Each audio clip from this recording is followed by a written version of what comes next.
වැඩි කමඩ මුන් පිටිපස්සෙන් නැග්ගා. අඩෝ අපිට ඒක තේරුන්නේ නැහැ. කාර් එකෙන් බස්සලා බස් එක යවන්න යන්න දෙන්න. ඔයාලා දෙන්නට මොකද්ද මේ ගැන කියන්න තියෙන්නේ?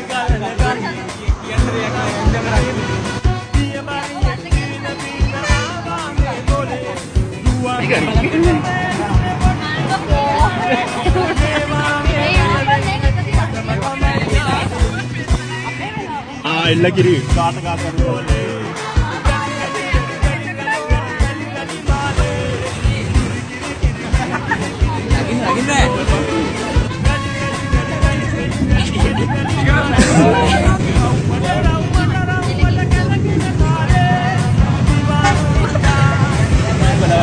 මෙයාලා මැදට එවුණා හරියටයි.